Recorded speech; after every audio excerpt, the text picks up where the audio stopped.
This is an open letter for friends and folks. Uh, Maz Jobrani is a well-known comedian.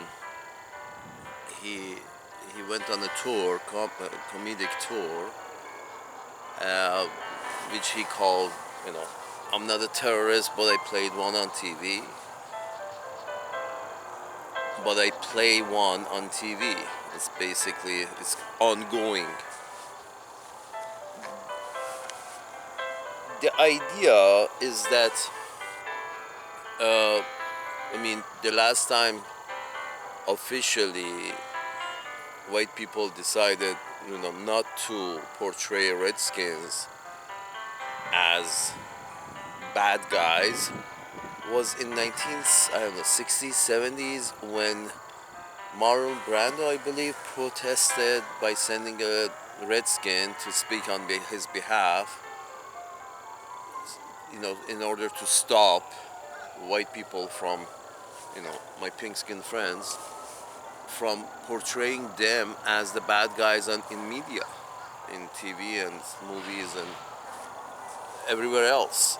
So it took from what, 1460s or 1360s, 1460s that, or 1560s that, you know, you folks started portraying the Redskins, my pink skin friends. You stopped portraying the Redskins as a bad guy.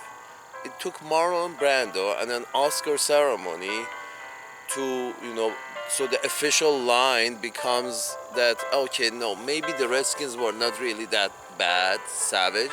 They were about as savage as we were. We just had better weapons. So we were all savage, but we just had better weapons. So, as evidence to that is, there's very few Redskins left on planet Earth. So the only thing you can say about that is, in reality, yes, we were as bad as savages as they were, and we just had better weapons. And based on that, 1476 to 1976, it took 500 years, and wiping out of all the Redskins, almost all of the Redskins from North America and South America, it took them that 500 years and so many casualties until they decided that the Redskins are no longer a threat, so we can stop portraying them as a threat on media. It took Marlon Brando 500 years for my pink skin friends to stop considering the Redskins a threat or portraying them as a threat, as the bad guys. How long will it take for, how long will it take for the white people to stop, or my pink skin friends to stop portraying brown people and black people and yellow people as a threat? Because once you portray other races as a threat, China is a threat, Russia is a threat, the brown people in the Middle East are a threat, the black skins of Africa are a threat. It's sort of like, when you start drawing everybody as a threat, then until, almost all of them are killed, you're not satisfied. Nobody is existing. Not everybody is a threat just because, because your interests don't meet. Therefore, they're a threat. People who are interests coincide become allies, and people whose interests conflict with this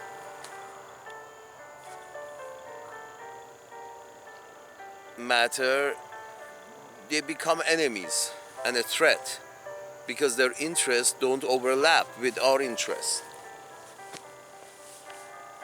That's a recipe for constant war, cold and hot and, lukewarm. It doesn't matter. It's a recipe for war because, you're designing your whole society based on interest. Is this to my interest, or is it not to my interest? That's how you base your whole political scene. It's all based on self-interest. Well, self-interest can go only so far. I think, this is what I think that uh, uh, an AI. I wish for the day that an AI would rule over the planet, because the AI would not be serving anybody's self-interest. You see, when all of United Nations, both internationally and domestically people, and internationally, everybody says, let there be peace, and Uncle Sam's managers are the only one who say, nope, it's just fine as it is, let them kill the natives. You can do that, and you send a black guy to do it for you. Every time there's a dirty work, apparently the black guys are first in. From Colin Powell to recently, apparently Uncle Sam's managers decide that all the spokesmen everywhere should be black, because we can claim some kind of immunity, because these are black people saying that we should do all of this, and you know they must be right because they're black. Colin Powell, I'm sorry, all black people are not created the same. You know, there is Malcolm X, and then there is, Hakeem. Just because Hakeem wants to sell short everyone doesn't mean Hakeem is an intellectual. Here's the thing. Here's another thing I wanted to bring up. This is another thing I wanted to bring up, and that is the idea that every time they make up these intellectuals, you know, they kill Malcolm X, and then they bring some cocksucker who they bring Don King, who is a showman with no real uh, you know intellectual base, or the other guy with the mustache, sort of like these figureheads with no intellectual standing are brought up as representatives of you know the black people of America, black skins of America, and you're like, no, they're true representatives. You killed them. Then you have produced these for them, directed these for them, and still are, to just calm the motherfuckers down.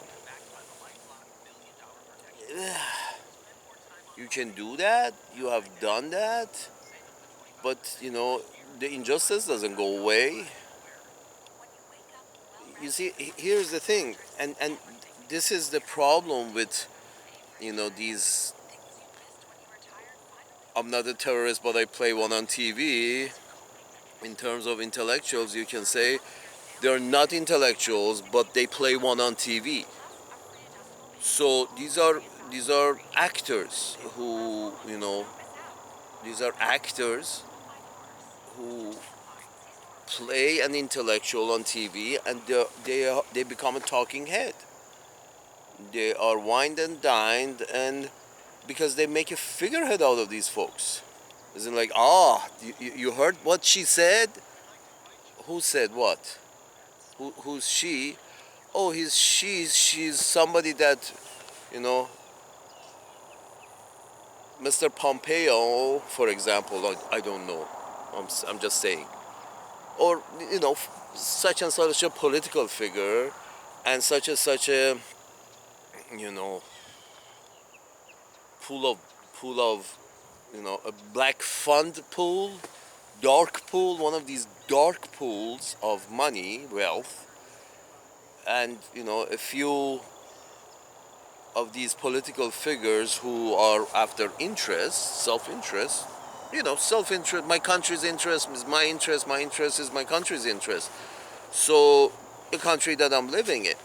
So I wish the best for Uncle Sam on his land, but the idea is that you're producing these, you are producing and directing these actors who are playing an intellectual on TV, and somehow because they're playing an intellectual on TV or on screen anywhere on YouTube, they play an intellectual, and one of the um, leverages that the legacy media has had and still has, and NPR was the other day was, rooting for them, that you know the opinions of the people who these magazines and these official media, the opinion of the people who write for these officially sanctioned media is more important than the views of those people who do not write for Wall Street Journal. You see where I'm going with this? This is basically NPR coming out and saying that, yeah, uh, we should see who's writing this, who's making this, who's saying, who has this opinion. If Wall Street Journal has approved their opinion and they're a writer or contributor to Wall Street Journal, then their opinions matter. If not,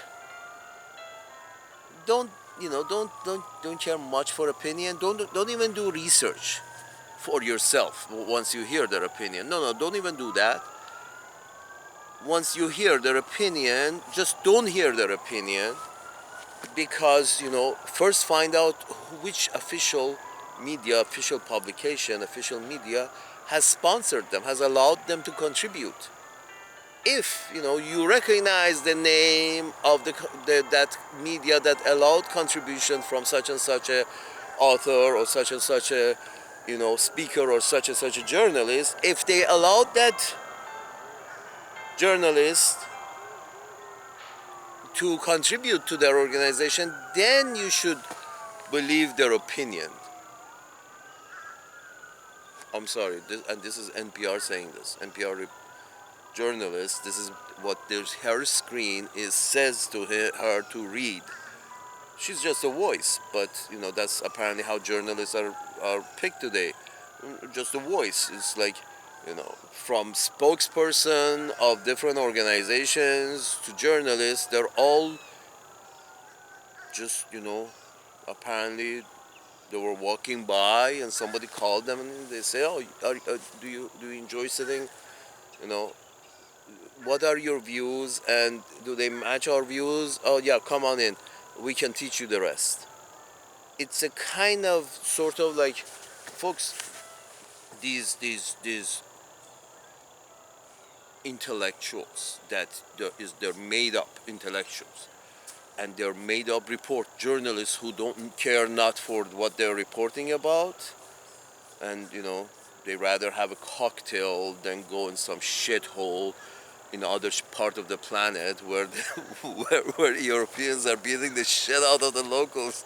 Instead of going there and sort of, I like to have a cocktail in 148th floor in New York City. Why the fuck would I want to go over there? And they're right.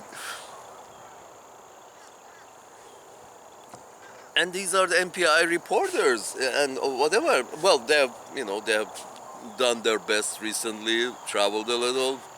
Thank you very much. But the whole idea that opinions only matter if an official media has give a stamp of approval to the opinion of this guy, and that guy becomes prominent because Wall Street Journal has, has a stamp of approval from Wall Street Journal, for example, or Lockheed Martin has a stamp of approval from a dark, they call it dark pool, I guess, of money, and dark pools of wealth are paying these actors to play intellectuals on TV.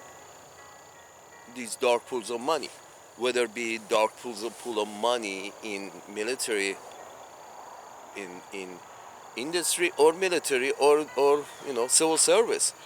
Everyone has their own shtick, their own club, and these clubs are competing. And the idea is who can make more money, attain more power. Well, at this point, I'm saying an AI would do a much better job than human beings with their shortcomings, trying to run their societies, which they have done a very poor job. Even at times of peace, with so many of the population spending their life behind prison walls because the society didn't bother to teach them any better. They had to be sequestered from the society. Yeah, because we didn't teach him. He had to go and steal. Now we have to lock him up. Oh, salute.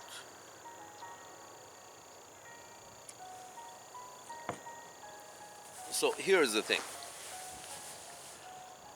I think this is a problem because I've seen of it over and over and over again, that I'm seeing it every day, that the interests have risen as they always have, and they are paying these actors to play intellectuals, and this becomes a routine.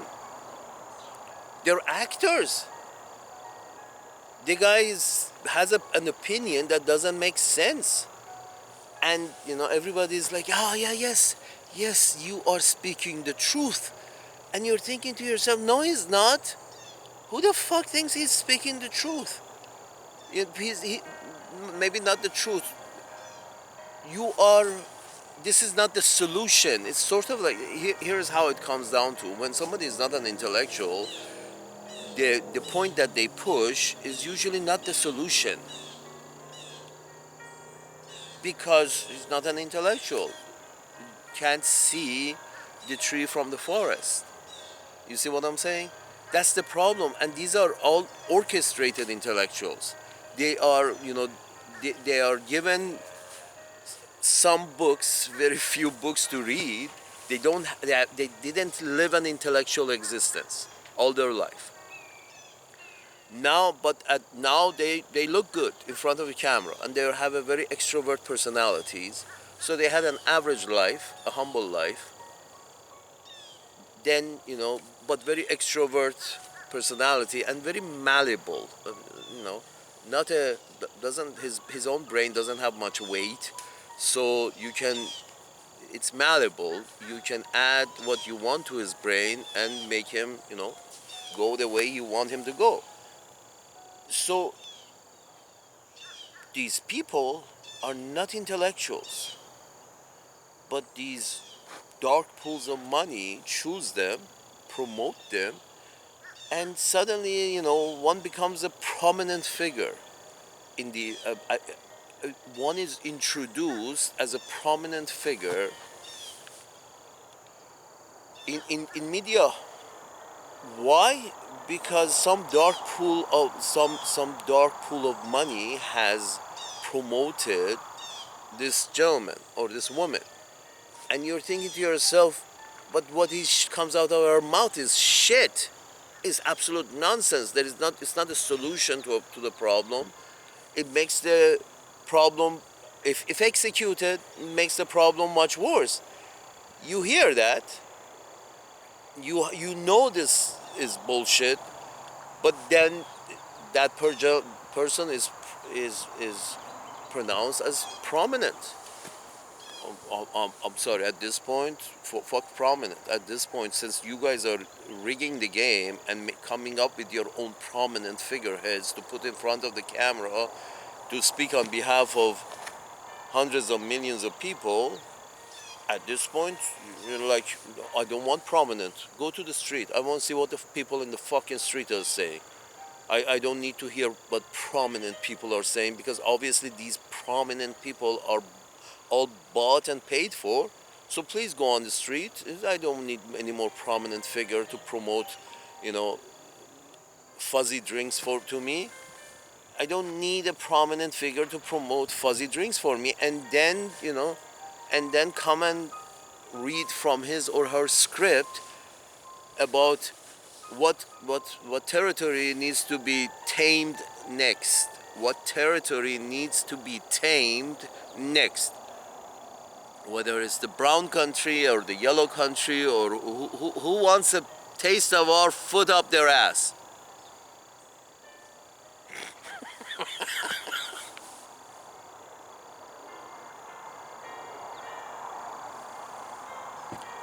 I mean, come on, and these folks have a history. These folks have a history, already have a history, a long history of, you know, bringing a prominent witness. They brought a girl when Mr. George W. Bush Sr., with his approval. With his approval, Mr. George W. Bush Sr., they brought in, and the approval of his cabinet and his people and all the top directors of this and directors of that, they brought prominent Iraqi Kuwaiti witnesses, that these prominent Kuwaiti witnesses described, you know, these, that how Iraqi soldiers tore babies from, I don't know what, that machine that helps them in breathing, and the woman was introduced as a nurse from Kuwait who witnessed how the Iraqis tore babies out of their incubator, and it turned out that the woman was she was a good actor. She was given the responsibility to read, to memorize and read this bullshit. And apparently she never was in Kuwait at the time of invasion. She was the daughter of Iraqi ambassador, Kuwaiti ambassador. So she was just a made-up figure. And once you see that, you realize that, and then you watch the rest, you find out that they're all made up. The media figures are made up because some dark pool of interest has given them the stamp of approval. So whether the dark pool of interest behind Newsweek, or the dark pool of interest behind Times, or the dark pool of interest behind Lockheed Martin. Somebody is sponsoring these intellectuals, these actors who play intellectuals on TV. Somebody is sponsoring this. Well, you have to have a big, well funded dark pool of money to have these, to have one of these big sponsors behind you, and suddenly you become a prominent something or other, a journalist. They do some ghostwriting takes place, and suddenly you become a writer. You were a talking head because somebody liked your head. You were put in front of the camera and you were given a script to read or memorize, then divulge, memorize, then sit in front of the camera and speak of. But then you're an empty vessel. You're not an intellectual. And these dark pools of money prefer an empty vessel, because then they can fill these vessels with their own nonsense gymnastics that says, war is better than peace. That's a very, you got to do a very, very slick dance. You have to do some intellectual gymnastics to try to say that people dying is better than those people staying alive. Fucking they reform murderers, they reform bank robbers. I think you can, if they stay alive, you can reform them, but not really if you allow them to go back to where they were living before they were, you know, they got stuck with your foot up their ass. You allow them to go, if you take out your foot off out of their ass and you allow them to go to live where they wanted, they were living before you arrived, your special ass. If they're allowed to go where they were living, then you won't have a war in Palestine or Israel. Here's the thing, Mr. Elon Musk. From the river to the sea, one man, one vote. It's not about anybody eliminating anybody and, killing anybody, the solution of anybody else. No, no, none of that. From the river to the sea, one man, one vote. What's wrong with that? Before killing, all of them. Before killing is like 2 million left. Before killing the 2 million, from the river to the sea, one man, one vote, and become a secular state. Become Holy Land, a secular state of, just like the other states that you advertise for secularism. You keep promoting secularism everywhere except when it comes to the Jewish state of Israel. And then we have these actors pretending to be intellectuals brought into on TV, actors pretending to be intellectuals, paid for by dark pools of interest in order to make more interest. So, and we have to buy the idea that war is better than peace. More people dying is better than less people dying. I say AI would do a much better job than this bullshit.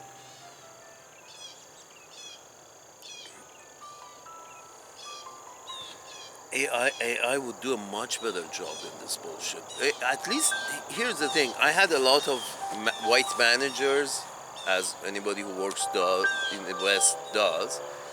And even at that scale, I could never be as, chummy with my white manager as his other white people could be as chummy with the white manager. And and the black people were given a pass because they're also cool. So I never had any white managers that I could relate to or they could relate to me. So I was never in the favorite category. I always like, oh yeah, he's there too. So it is, at least with the AI, if AI is your manager, then you would expect that he wouldn't care whether you're white or you're black or you're brown. I think, and on the same, even at that level, because AI gets chummy as you want AI to get. That's the kind of personality that you want AI will create for you. So in order to get the best productivity out of you as possible. So I think AI would do a much better job even in small scale as well as large scale internationally. I mean, if instead of all this Security Council business and the right to veto, imagine if you, all the nations have to find a solution and that the AI will approve. Let's put it this way. You don't have to give all your rights up to the AI. You have the right to choose, but AI would be the final arbiter of what course of action you humans have chosen, which will give the best result. So you would have a nice big screen over there for AI in United Nations, and members vote and come up with solutions to difficult problems that in the world, with their evidence, and these solutions and evidence are provided to the AI, and then the AI will tell you that which of these solutions that you humans, you primates, have come up with gives a better answer. Which of these solutions, is better for everyone around on this planet. You see what I'm saying? So, yeah, at this point, you people are too greedy, too too much of a scarcity mentality.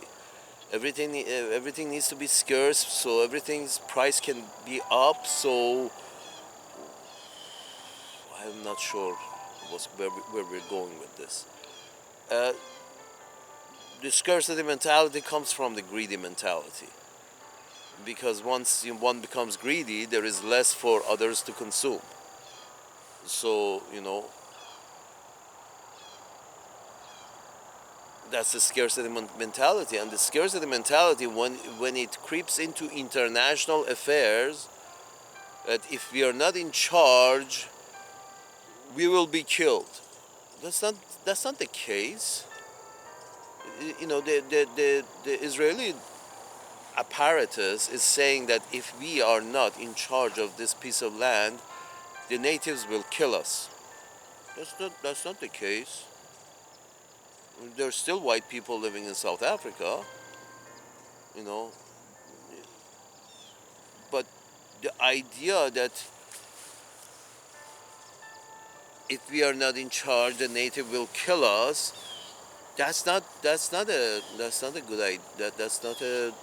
I don't think that's the intentions of the locals. The locals attacked you because you have put them in concentration camps. So whenever they break through the concentration camp walls, they do some nasty shit because they have a lot of shit in them. They have been humiliated and run out of their homes because they were not the right religion or the right complexion of skin. They weren't European, with an European mentality, with an European attitude, with an European lineage. Because they're not that, they're out. If they want to go back and maybe go buy an apartment and agree to stay as a minority, some of them be let back. Those, but only very few, because we want the Europeans need to be a majority in a piece of land in West Asia. I'm not sure why, but AI would not approve. You know that because AI doesn't have an interest of white people at heart, just like AI would not have the interest of the black people at heart, only black people at heart, just like AI would not have the interest of only brown people at heart. AI would be really impartial from greed, impartial from sense of greed, impartial from uh, you know color of skin, or impartial from all that. AI would basically make the best decisions because doesn't have those partialities.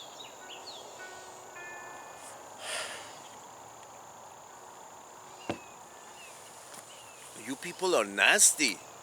Humans, I'm talking about. It's just I've lived in human society. I lived in a human family. Nasty people.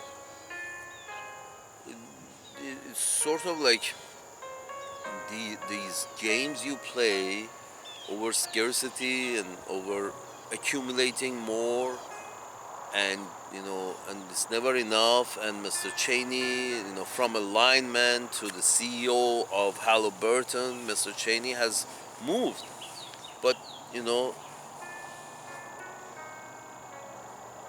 there is a sea. you know have you seen the litter that Mr. Cheney has left in his wake? Have you seen the litter? Yeah, people do go from very humble beginnings to very prominent figureheads, but there's a carnage. If you look behind them, there is a carnage always. And this scarcity mentality makes you folks think that you have to reach the top, or else you don't matter. Top, bottom, you know. We get 6 feet of dirt, 6 square feet of dirt, 3 square feet of dirt at the end. I think AI is a much better choice than you humans. I'm with the AI. I hope the sooner the better that all the decisions are given to AI. Then AI would, in terms of at domestic level, AI would, vote for, uh, spending more money on education than arms industry, and spending, worrying less about, an undefined enemy with questionable intentions, with plausible military prowess. It's sort of like, these enemies are defined. It basically, if our interests overlap, we are allies. And back to the beginning of the this talk. It's like if our interests coincide, we are allies, and if our interests uh, do not overlap fully, we are no longer partners. We are enemies, and you're a threat to me. And I have to, try to keep you down, because as long as you're down, you're a small threat. But if you get up, you might be a large threat. So I have to keep you down. This is a paranoid mentality, because these dark pools of interest are very paranoid. They invent their own intellectuals to bring to in front of the TV, to be able to manipulate the masses. And I've seen quite a few of them, especially once they decide that who's the next target, they start promoting these fake intellectuals and bring them in front of the camera and take them to talks and pretend like they matter. Prominent opposition figure, this, and prominent opposition figure, that. I'm sorry, who made this motherfucker prominent? Who made him or her prominent? Somebody's paying her bills. Somebody's, flying her and driving her to these occasions. Just because he or she can speak a foreign language doesn't make that person a prominent figure of the land that these motherfuckers came from. Just because the motherfucker speaks the language doesn't make the motherfucker a prominent figure. But dark pool of money does, with the help from some government institutions with questionable loyalties, with lack of, it's a matter of forest from the trees. I mean, we know that in the history of CIA, for example, CIA has basically taken the side of whoever was in power politically, decided the direction that the CIA went. And if this happened to be a few people who are interested in the subject of Vietnam and the continuation of the French war against Indochina, if enough political figures are in favor of that, then CIA gets a mandate to get into that business, the business of Vietnam. And then from there we go with the military, get into that business, the business of Vietnam.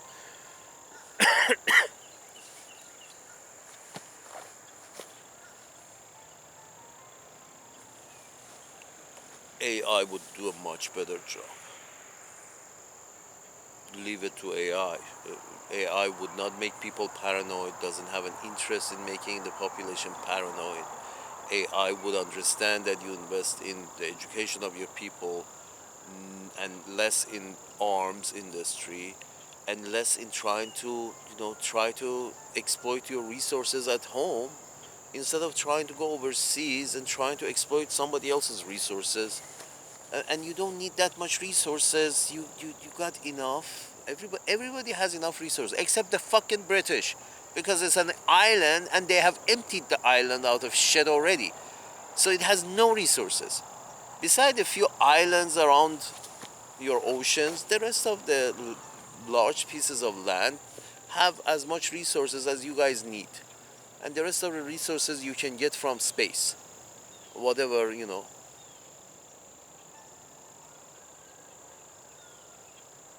natural resources you want. All the molecules are available in space.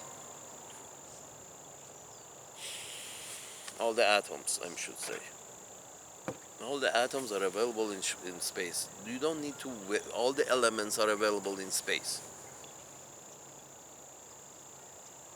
But you short-sighted primates are, are too worried to give the decision making to AI. No, believe me, AI does not see the color of my skin. And AI doesn't understand why white people have an interest, need to have a footprint in brown lands of West Asia. AI would not agree, would not give consent to the idea that white people need a base in West Asia, in Israel. Why? AI would not consent to that. AI would be the first one to say, yes, from the river to the sea, one man, one vote. That's what would the AI say.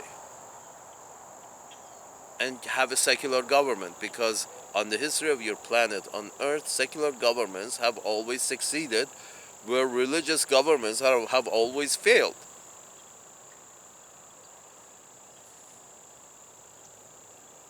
Any doubt? Then why are you pushing for religious state of Israel? How about pushing for secular state of Israel that can accommodate all faiths and religions? But no, your intellectuals believe in rapture. Your talking heads believe in rapture, believe in dominance. Oh, I'm more alpha than you. No, you're not an alpha. I want my guy to be an alpha. My guy in the office has to be an alpha. Okay. How about giving it to a fucking AI? An AI makes much better decisions than an alpha. Even an alpha. Fucking silverbacks. We need a silverback in the office. Only a silverback can do the job.